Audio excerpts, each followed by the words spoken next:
I'm Rebecca Keegan for Time.com with Los Angeles Sparks player Candace Parker, who is taking questions from Time readers. Our first question comes from Dan Sutton in Toronto. Do you ever play your older brother, Toronto Raptor Anthony Parker, or husband Sheldon Williams of the Minnesota Timberwolves in one-on-one? Even better, have you dunked on them? My brother and I are so far apart. He's 11 years older than me. He's the best shooter I've ever seen in my life, so he would probably beat me hands down. But we haven't really played. Sheldon and I don't play because we are so competitive, we probably would hurt each other.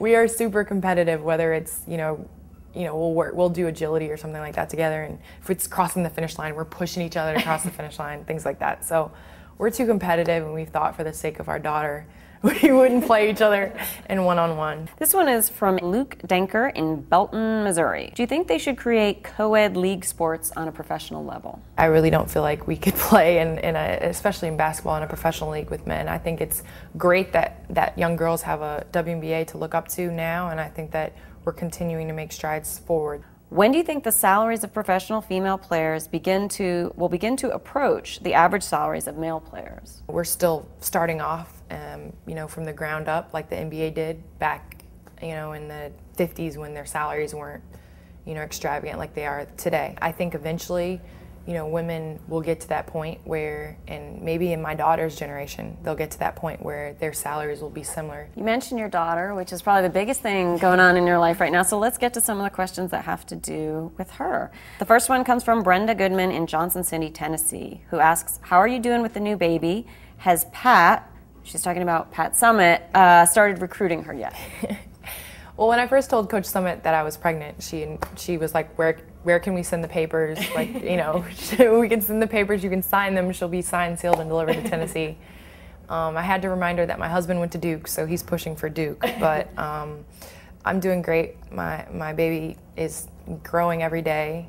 She's the joy in my life. She brings smiles to me every day. And obviously I'm suffering through lack of sleep every night, but it truly is a blessing to be a mother. From Emily Johnston in Maryville, Tennessee. She asks, how hard is it coming back to the WNBA after a pregnancy? Well, I'm not sure. I just from talking to my teammates that have done it, Tina Thompson came back in the same season that she delivered her son. And Lisa Leslie waited a year. She sat out a year and came back the next year. And they're still at the top of their game. So I don't think it's going to be easy by any means, but I think that it's possible to do, and it's possible to get back to where you were and to be better than you were. Do you think the women's game will ever get the same attention as men in terms of ticket sales? I don't know. That's a good question. Like I said, with the WNBA being so young and, the NBA having such a head start, obviously I don't think, and I'd be lying if I said that women eventually are going to be as big and fast and strong and can do all these things. No, that's not going to happen. But we do have our own niche, and we can play basketball. And I feel like, yeah, our league is going to be around for a long, long time, and our ticket sales are going to go up, and our popularity is going to grow. And, eventually it might be more equal. This one's from Hernan Gonzalez in Orlando, who asks, what do you believe is your responsibility to young women coming up in sports? Continue to grow women's basketball. Allow girls to have the same opportunities that I have had. I was literally like the first generation that could look up to female athletes as role models, and to say that that's what I want to do when I grow up is play, sports, or go to college, get a scholarship and play basketball. Who were the female athletes that you looked up to? I was a humongous Mia Hamm fan. Yeah. She was pretty, she played sports, she was personable, so, that's what I hope to be.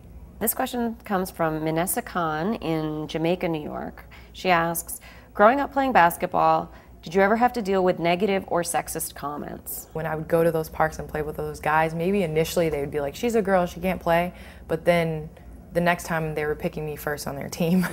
So, I would just let my actions do the talking. That's my biggest advice, just go out there and just play. Let your actions speak for themselves, and don't worry about what everybody else is saying. Just concentrate on playing basketball, and embrace being a woman and being in sports.